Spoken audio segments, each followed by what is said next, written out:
Bueno, estamos aquí para la discusión. Muchas gracias, las presentaciones estuvieron excelentes, muy agradecido al grupo de trabajo del laboratorio. Ahora hubo comentarios y algunas preguntas.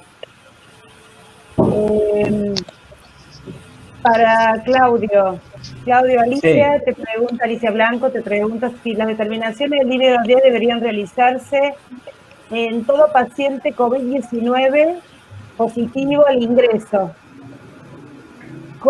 ¿Cómo y en base a qué pauta se debe hacer el seguimiento? Bueno, para contestarle a Alicia, muchas gracias por la pregunta. Yo creo que el dímero D actualmente tiene utilidad justamente al ingreso, a la internación, los pacientes con diagnóstico con PCR positiva. Al ingreso de la internación tendría un valor pronóstico negativo, como dijimos. Luego, durante el seguimiento, eso dependerá un poco del valor inicial, ese que tiene al ingreso. Nosotros lo que hemos visto en estudios de review sistemáticos publicados por Moreno y colaboradores del grupo español, en base a toda la evidencia que había hasta mayo, ellos, por ejemplo, dijeron que el nivel de recomendación de hacer dímero D cada 24 o 48 horas era débil a favor. Es decir, tenemos un nivel de recomendación débil para hacer un seguimiento diario o cada 48 horas. Me pareció muy criterioso lo que dijo Silvina el trabajo que ella mostró, ¿no es cierto? Y bueno, creo que depende un poco, el médico lo tiene que usar como un biomarcador. Si el paciente no tiene ningún empeoramiento de su enfermedad, hemos visto que con niveles bajos al ingreso se mantiene esas curvas estables de dímero D, o incluso los que reciben heparina bajan los valores de dímero D al transcurrir los días, ¿no?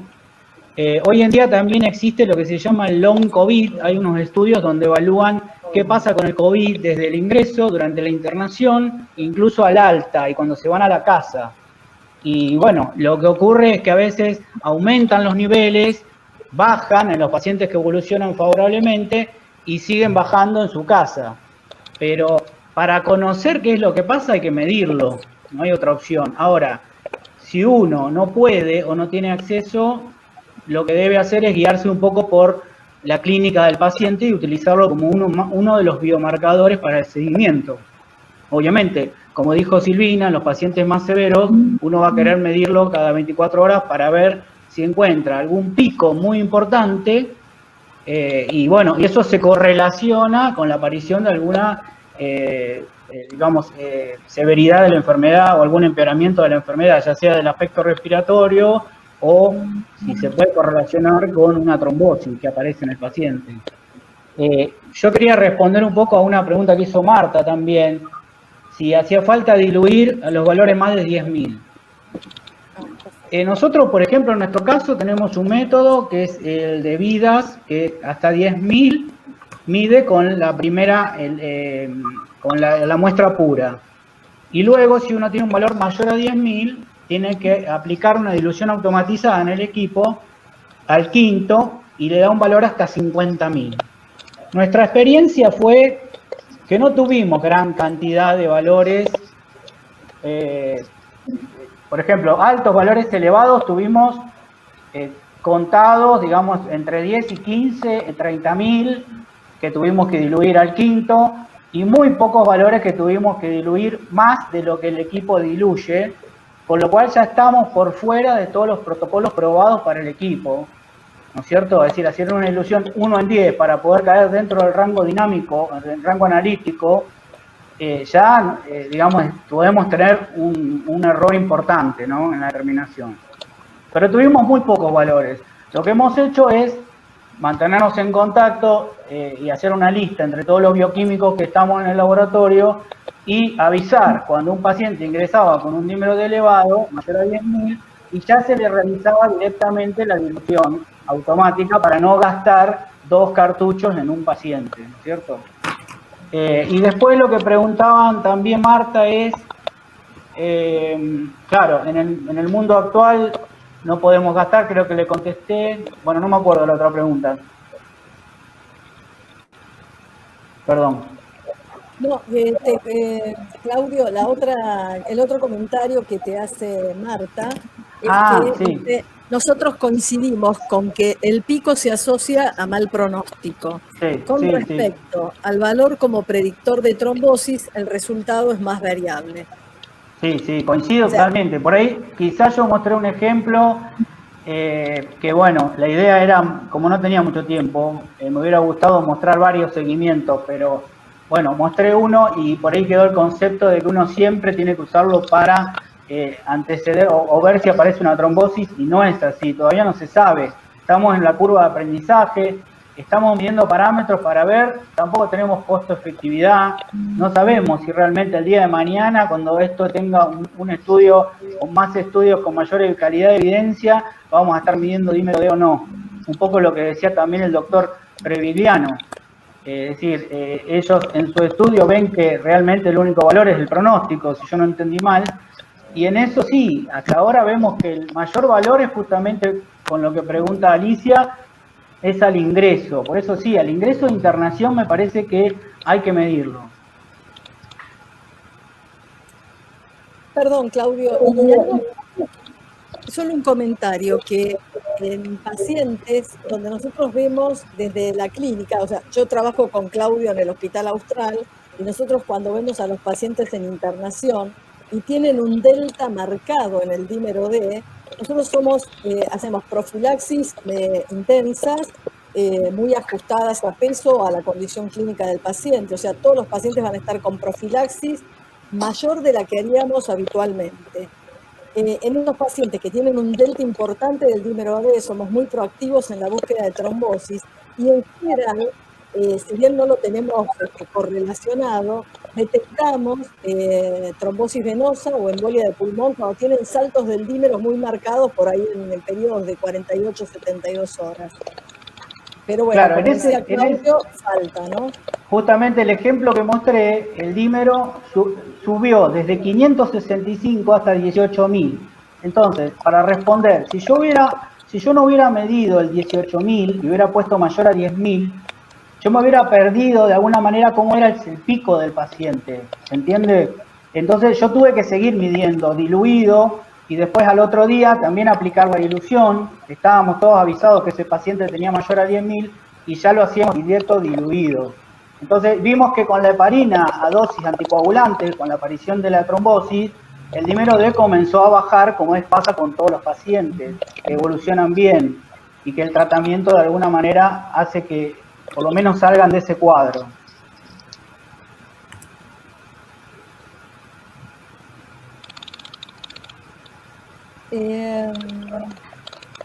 Hay una pregunta de Ricardo, Mini, ¿la querés hacer vos? Que es relacionada a algo de laboratorio muy específico. O un comentario. Sí, el comentario de Ricardo Forastero es para Marina. Lo que te dice es que coincide que el anticoagulante lúpico es transitorio, y que hay un trabajo que se publicó ahora en octubre que además muestra que la mayoría de los anticuerpos antifosfolípidos tienen especificidad del epitope de 4 y 5 de la beta-2 glicoproteína 1, que ya sería muy diferente que el síndrome antiofosfolípido. Ese es el comentario que hace Ricardo. Marina, ¿querés comentar algo al respecto? Sí, es cierto. Lo que yo estuve leyendo de lo que es anticuerpos antifosfolípidos, que hay varias cosas y cada vez aparecen más, vieron que los títulos de anticuerpos antifosfolípidos como anticardio y antibeta, si bien muchos no detallan el título, por ejemplo, De Vries hace nota aclaratoria de eso, de que postulan de que hubo presencia, pero no aclaran el título. Por lo general, los títulos son bajos. Sí, no hay mucha correlación entre el lúpico con los otros anticuerpos antifosfolípidos. Exacto, es transitorio lo que se está viendo. Por ejemplo, nosotros en nuestra institución, el trabajo que estamos haciendo, que estamos siguiendo a los pacientes internados en terapia intensiva, vimos que había pacientes que fueron positivos, los analizamos al día 1, 5 y 10, y tuvimos la oportunidad de hacer algunos luego de un mes, ¿sí? Para ver si había seguimiento de positividad, y muchos negativizaron, ¿sí? Eso habla de la... Y es más, hay algunos que tenían... No hubo correlación de día específico. Muchos eran o positivos al día 1, positivos al día 5 o al día 10, algunos los 3 días, otros 2 días, independiente, pero después negativizaban. ¿Sí? No hubo seguimiento de positividad y por eso llegamos a la misma conclusión que el trabajo de Brice, que es transitorio lo que se está viendo en anticoagulante lúpico. Sí, María Esther. De Alicia Blanco para Silvina, ¿sí? ¿Cuál sería la recomendación para la elección del método más adecuado para la medida de anti-10 en los pacientes COVID-19 positivos tratados con heparina de bajo peso molecular? Primero, saber qué es lo que mide nuestro reactivo, conocer bien nuestro reactivo, y lo que sabemos siempre que estos kits para medir anti-10 activado pueden traer antitrombina exógena o no, y a mí me parece que lo ideal sería sin antitrombina exógena para que refleje bien lo que tiene el paciente, porque si bien vimos que no es un clásico de ellos tener un déficit de antitrombina, quizás haya pequeñas disminuciones o cuando ya es terminan siendo una coagulopatía por consumo, va a haber disminución, pero eso nos va a estar hablando también de la realidad del paciente. Para mí me parece que los ideales son sin el agregado ni de dextransulfato ni de antitrombina de forma exógena. Pero como siempre, primero conocer nuestro reactivo. Bueno, muchas gracias. Yo quería hacer un comentario con respecto a lo que comentaste, Gabriela, que me parece que es muy importante lo que mostraste en la dinámica de la coagulación de los pacientes y la dinámica de la coagulopatía, porque nosotros vemos al paciente al ingreso y por ahí en 3-4 días el paciente cambia absolutamente y tiene una fase de terapia intensiva donde después se complica y ya es otra coagulopatía. Entonces, a veces decimos, ¿cuánto los medimos a los pacientes? Si los medimos cada cuánto, ¿qué hacemos? Pero son pacientes tan dinámicos que si uno no tuviera limitaciones de costo, quisiera medirlo día por medio en función, porque son pacientes que cambian rápidamente. No sé cuál es tu opinión, Gabriela. Sí, dos temas. Les voy a contar una cosa que me parece sumamente interesante. Nosotros estamos frente a un COVID que tiene 3 fenotipos diferentes. Por eso es que le cuesta tanto al mundo darse cuenta de lo que está pasando y por eso le cuesta tanto al mundo hacer trials para poder definir, le doy anticoagulación o le doy en qué rango, que sí, que no, que el dímero, la ferritina. Entonces, hay 3 fenotipos muy marcados de estos pacientes y es un fenotipo muy inmunológico, un fenotipo muy trombótico y un fenotipo muy virológico. ¿Y cómo lo sabemos? España lo que hizo en la primera ola fue juntar, como tiene historia clínica electrónica, juntó todos los datos de todo lo que pasaba en el Clínic de Barcelona y utilizó Machine Learning, o sea, utilizó inteligencia artificial. Entonces, ¿qué hizo? Se dio cuenta, mediante un algoritmo determinado, que tenía estos 3 fenotipos marcados. Entonces crearon, obviamente, un algoritmo propio y una app de celular, y se la instalaron todos los médicos. Mientras venía la primera ola, la mortalidad en terapia intensiva llegó a ser casi el 30%. O sea, ellos tuvieron una mortalidad en la gente de terapia intensiva muy alta. Entonces dijeron, muy bien, la inteligencia artificial nos va a enseñar cuándo pedir estos parámetros, qué parámetros medir y qué hacer con estos pacientes. Cuando les vino la segunda ola, utilizaron esta aplicación que ya les digo es de inteligencia artificial. ¿Y qué resultó? Resultó que cuando al médico le saltaba una alarma y le decía, mirá, este paciente está aumentando el dímero D, empezaron a aplicar heparina un poco más de dosis, o el paciente está mucho más inflamado, entonces empezaron a usar la betametasona, o el paciente está muy virológico y empezaron con el remdesivir. ¿Cuál fue la conclusión en su segunda ola? Bajaron la mortalidad a menos del 1%. O sea que lo que me parece es que tenemos que aprender de lo que sucedió ahí en España. La inteligencia artificial es lo que va a llevar a que nosotros podamos contestar cuándo es el dímero D necesario hacer, en qué momento, cómo le va a servir al médico. Ahora lo van a empezar a implementar en otros lugares en España y ojalá nos lo den a todos, porque en realidad me encantaría. Pero es muy interesante ver cómo hicieron para bajar esa mortalidad, independientemente que haya variado la mediana de la edad de los pacientes, es verdad que controlaron la epidemia de una manera asombrosa. Entonces, comentaba una de las doctoras, no solo bajaron la cantidad de test que estaban haciendo, sino que aplicaron el tratamiento más adecuado de acuerdo al fenotipo del paciente. Muy interesante. Así que coincido con que estos pacientes cambian de la mañana a la noche y entonces si uno tuviera dinero, y creo que lo dije en una reunión del TAC que tuvimos al principio, o del CLAT, ya me voy olvidando, ojalá se lo pudiéramos hacer todos los días a todos los pacientes, pero la realidad es que no podemos en Argentina. No podemos darnos el lujo de poder hacer todos los días todo. Entonces, ¿a quién hacérselos? Y guardo reactivos, obviamente, a los pacientes que están más complicados, pero aunque el dímero me dé muy alto, en el caso de mi hospital nos pasó que aumentaban la dosis de heparina y el paciente sangraba. Entonces, no fue fácil el manejo para los médicos de mi hospital, no fue fácil. No en todos los casos pudieron escalar la heparina, los pacientes empezaban a sangrar.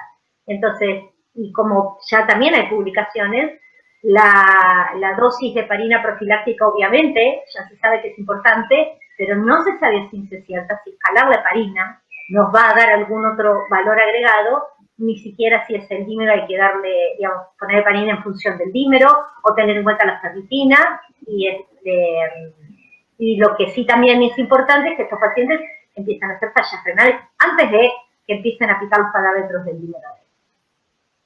Hablé mucho, no sé si se entendió. Perfecto, excelente. Bueno, aquí hay una pregunta para el doctor Previgliano y después tenemos otro comentario para Verónica. Bueno, la doctora Alicia Blanco Ignacio te agradece la presentación y dice si tenés algún otro comentario con respecto a las pautas bioquímicas o clínicas de alarma en estos pacientes COVID. Mira, por ahí se mencionó y me gustaría recalcarlo. Nosotros encontramos que hay una estrecha correlación entre los niveles de dímero D y la ferritina. Es decir, que podríamos, digamos, esto reforzaría más aún la idea de que el dímero D es un reactante de fase aguda.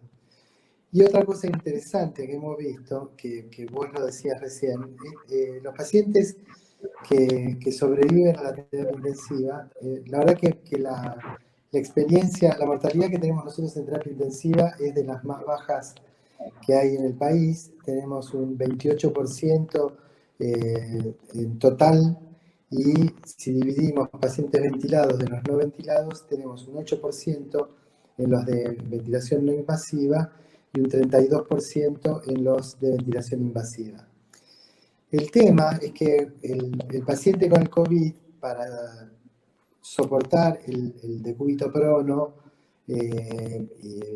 hay que darle cantidades industriales de midazolam u otro hipnótico y de opioides, y obviamente relajantes musculares, con lo cual tiene una polineuropatía o polineuromiopatía del paciente crítico que lo torna prácticamente indestetable.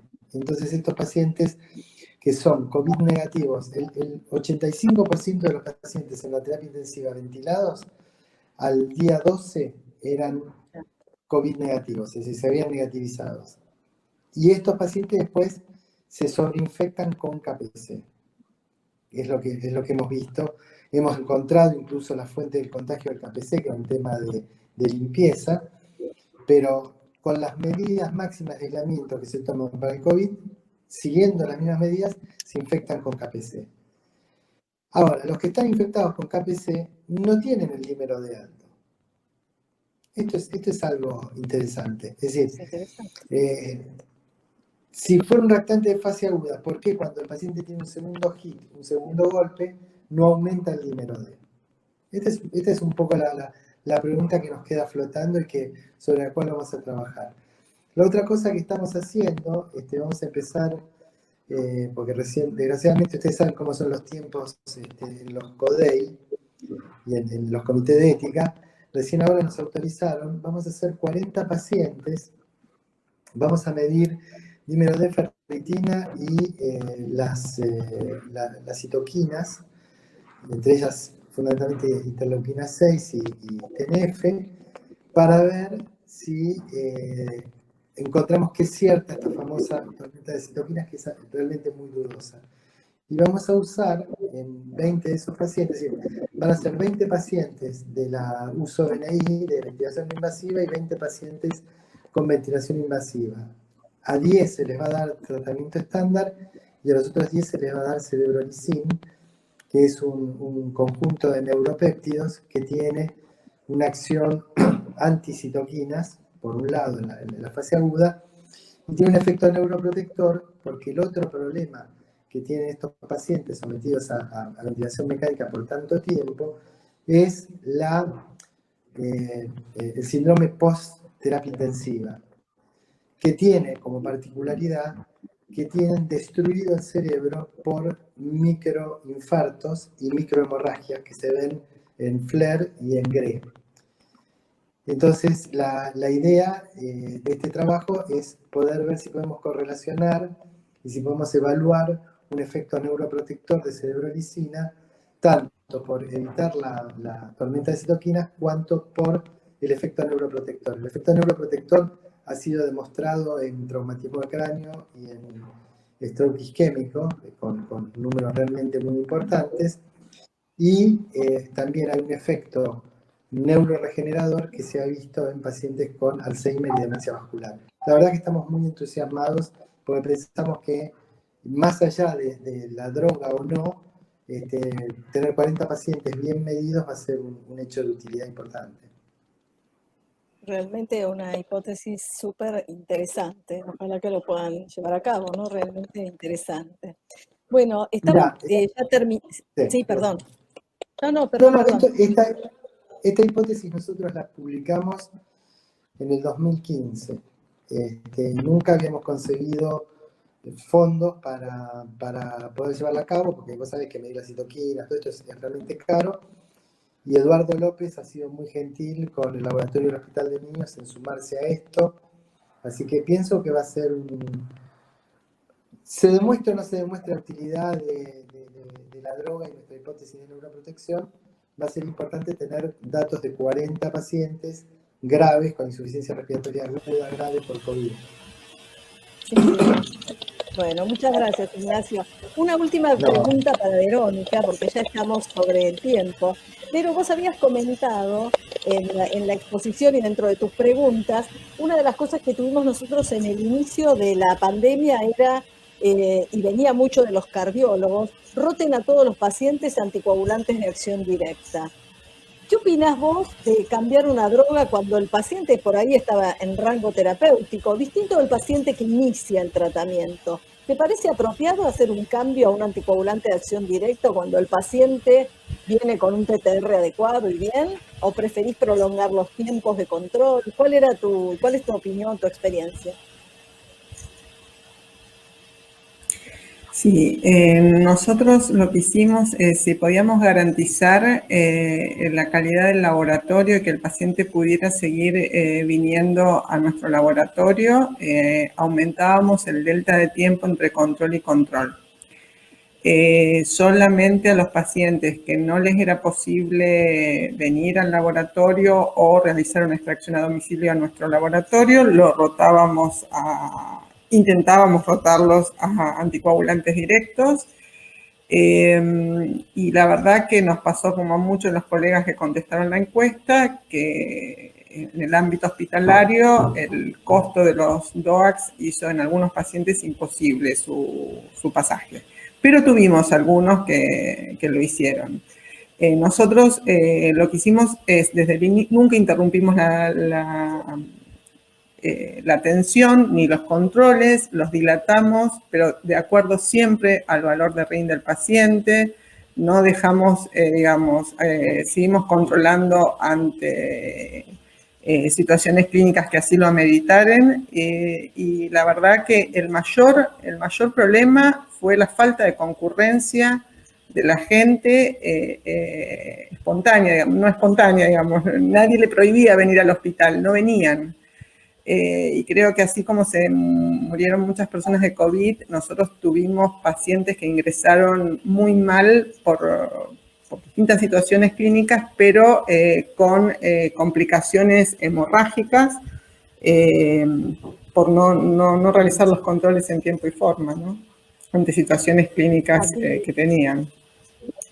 Otra cosa que también observamos nosotros, que por ahí los que vieron más pacientes con COVID, es que el problema trombótico no se acaba con el alta del paciente, y sí hemos tenido, sobre todo en personal de salud, en enfermeros recuperados que han estado en terapia pero no ventilados, la aparición de embolia de pulmón a 30, 40 días post-COVID o de trombosis venosa extensas ya de alta. Eso sí quisiera saber si los que vieron más pacientes con COVID lo vieron y tienen alguna experiencia al respecto, porque le damos profilaxis a algún tipo de paciente. Yo a algunos se los di, pero ¿ustedes le dieron profilaxis post-alta a algún paciente?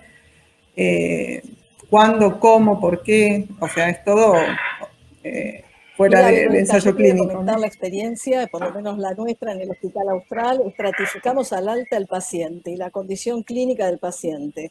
Si el paciente se va en una condición de paciente casi ambulatorio, no tiene sobrepeso, no tiene antecedente de trombosis, no tiene parámetros de inflamación y se moviliza, no toma anticonceptivos, probablemente le hacemos una semana de profilaxis y le damos la pauta de que tenga mucho alerta con respecto a signos y síntomas de tromboembolismo venoso. Después está el otro paciente que por ahí se va a un tercer nivel, el que se va a otro nivel de atención y sale con polineuropatía de paciente crítico, y por el tiempo que transcurrió probablemente pasamos de una fase de anticoagulación ajustada intensa a desescalar la profilaxis, pero los mandamos al alta con profilaxis. La extensión de la profilaxis no hay ningún trabajo todavía que conteste cuánto, y creo que hay que ser muy cauto en estratificar el riesgo del paciente al alta, considerando el COVID como un estado protrombótico transitorio, pero que hace esto, que vos veas los pacientes, como los vemos todos, pacientes que no hicieron profilaxis, que vuelven al hospital complicados, o que dicen, se murió post-COVID, muerte súbita en la casa, probablemente sea una embolia de pulmón. María Esther, miren, tenemos unos segundos ahora para despedirnos.